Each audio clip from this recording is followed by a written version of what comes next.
اب پیش ہے مضمون مخلوط زبان۔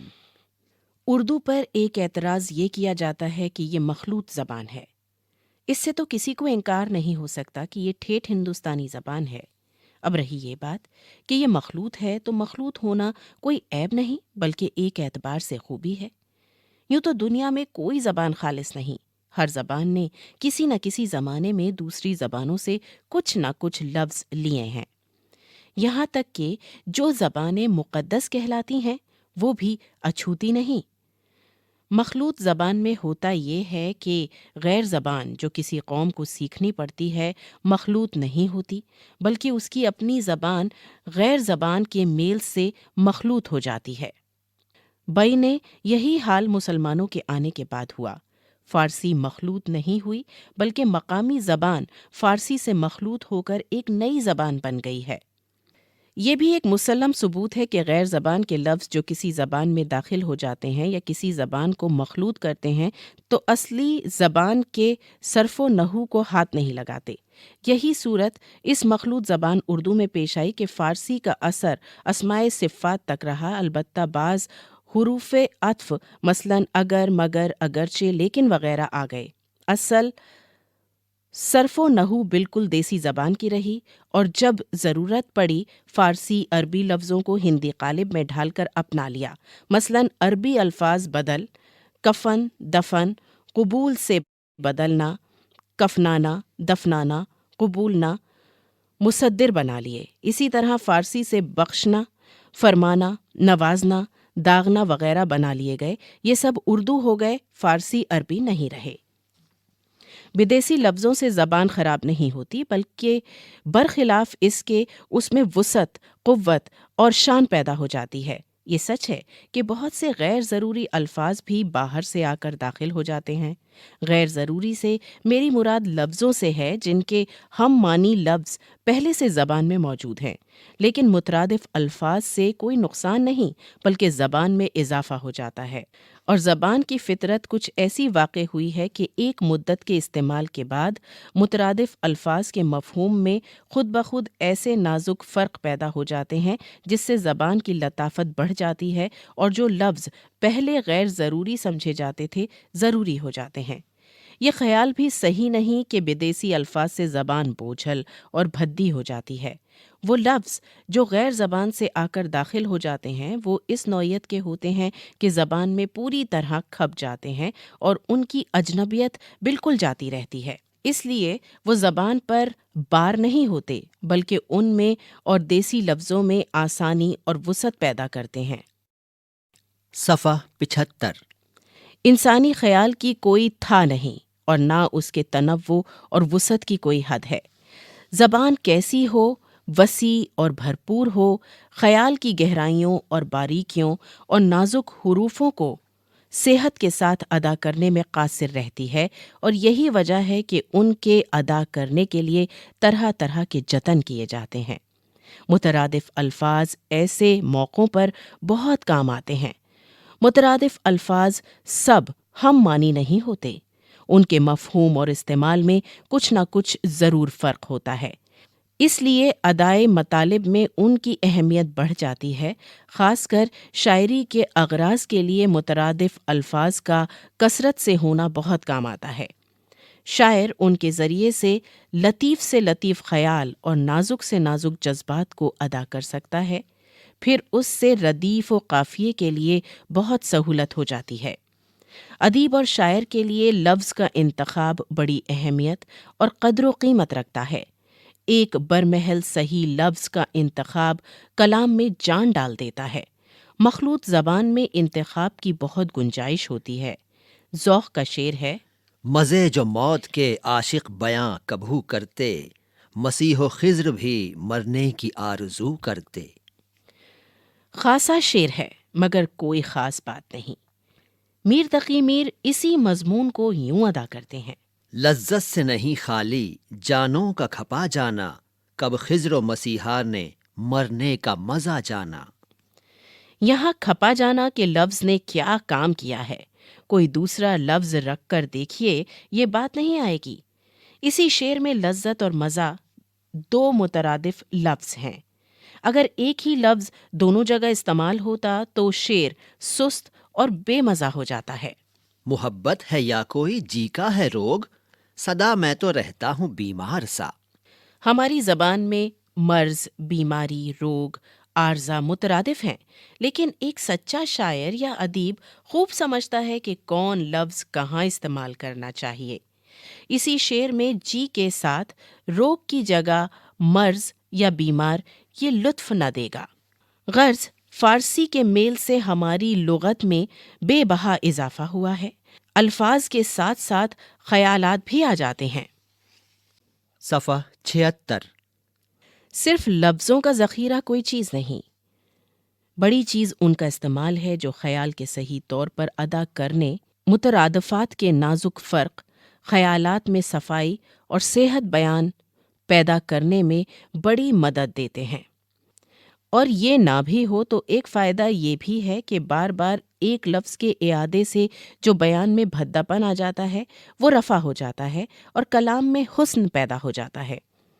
اگر زبان کی قدر و منزلت ان مقاصد کے پورا کرنے میں ہے جن کے لیے زبان بنی ہے، تو ہمیں اس امر کو ماننا پڑے گا کہ غیر زبان کے الفاظ داخل ہونے سے ہماری زبان کو بے انتہا فائدہ پہنچتا ہے۔ عوام کی زبان یعنی کھڑی بولی جس پر اردو کی بنیاد ہے، اس قدر محدود تھی کہ اگر اس میں فارسی عنصر شریک نہ ہوتا تو وہ کبھی علم و ادب کے کوچے سے آشنا نہ ہوتی، اور اس وقت جو اردو میں اظہار خیال کے نئے ڈھنگ پیدا ہو گئے ہیں وہ ان سے محروم رہتی۔ اردو میں ہندی اور فارسی لفظ مل جل کر شیر و شکر ہو گئے ہیں اور عام بول چال، محاوروں اور کہاوتوں میں بے تکلف آ گئے ہیں۔ مثلاً تم کس باغ کی مولی ہو، اشرفیاں لٹیں اور کولوں پر مہر، ایک آنکھ میں شہد ایک آنکھ میں زہر، لاکھ کا گھر خاک ہو گیا، اللہ کا دیا سر پر، خدا کی لاٹھی میں آواز نہیں، بد اچھا بدنام برا، بدن پر نہیں لتا پان کھائیں البتہ، وغیرہ وغیرہ سینکڑوں کہاوتیں ہیں۔ یہی حال محاوروں کا ہے۔ مثلاً آنکھوں میں خار لگنا، خدا لگتی کہنا، آنکھوں پر پردہ پڑ جانا، لہو لگا کے شہیدوں میں ملنا، اللہ میاں کی گائے ہونا۔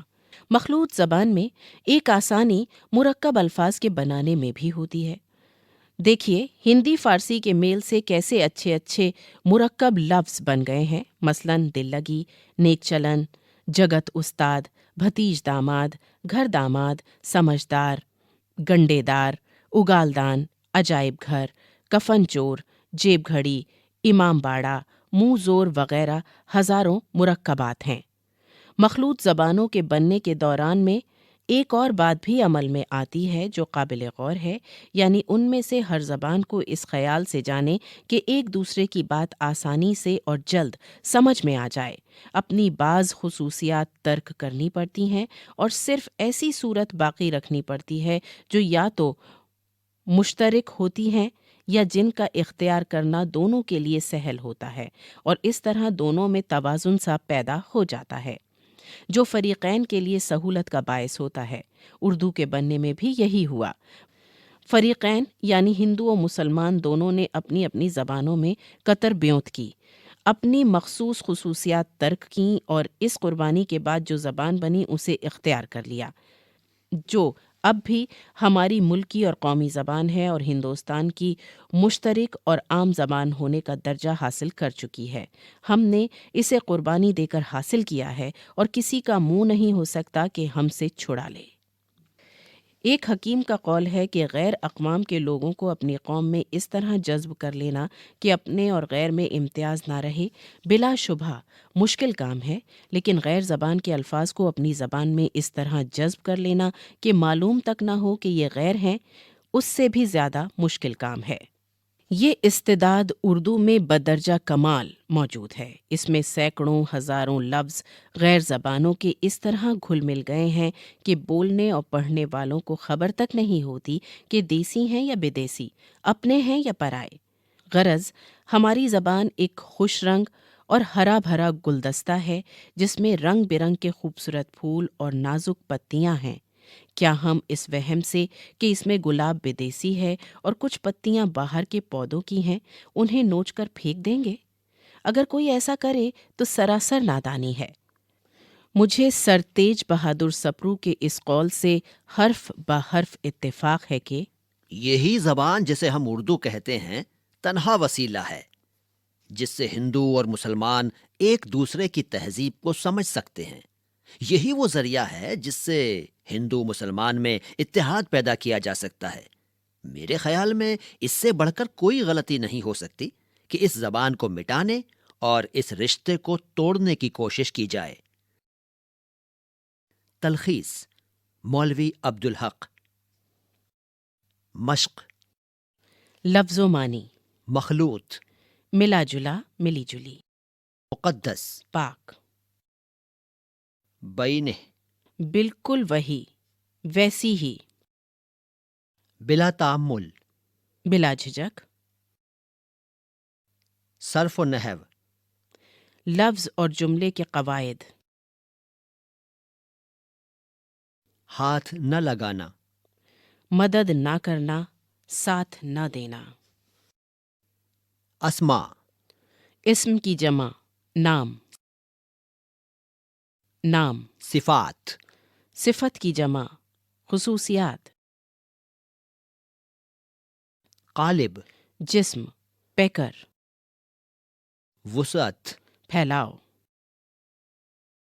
لطافت، جو لطیف ہونے کا احساس پیدا کرے، تھاہ، گہرائی، تنوع، رنگا رنگی، لطیف، جو لطف دے سکے، مفہوم، معنی، مطلب، قاصر، بے بس، مجبور، برمحل، بر وقت، مناسب موقع پر، وقت پر، بے بہا، بہت قیمتی، انمول، صحت بیان، بیان کا صحیح ہونا، اعادہ، دہرانا، رفع کرنا، دور کرنا، قدر و منزلت، عزت و احترام، شیر و شکر ہونا، گھل مل جانا، جذب کرنا، سمو لینا، بدرجہ کمال، بہت بلند درجے پر، وسیلہ، ذریعہ، واسطہ، غور کرنے کی بات۔ نمبر 1، مولوی عبدالحق کے اس مضمون سے اردو زبان کی بنیادی خصوصیات پر روشنی پڑتی ہے۔ نمبر 2، اردو زبان کی سب سے بڑی خوبی اس کی وسعت ہے۔ اس میں غیر زبانوں کے بہت سے الفاظ اس طرح گھل مل گئے ہیں کہ بولنے اور پڑھنے والوں کو احساس تک نہیں ہوتا۔ یہ اندازہ لگانا ہمارے لیے مشکل ہو جاتا ہے کہ کون سے الفاظ دیسی ہیں اور کون سے الفاظ بدیسی۔ مشق: سوالوں کے جواب لکھیے۔ نمبر 1، مخلوط زبان سے کیا مراد ہے؟ وضاحت کیجیے۔ نمبر 2، زبان میں بدیسی الفاظ داخل ہونے کے کیا فائدے بیان کیے گئے ہیں؟ نمبر 3، اس مضمون میں اردو زبان کی کن خصوصیات پر روشنی ڈالی گئی ہے؟ عملی کام۔ نمبر 1، آگے دیے گئے الفاظ اپنے جملوں میں استعمال کیجیے۔ مخلوط، مترادف، قدر و منزلت، بے بہا۔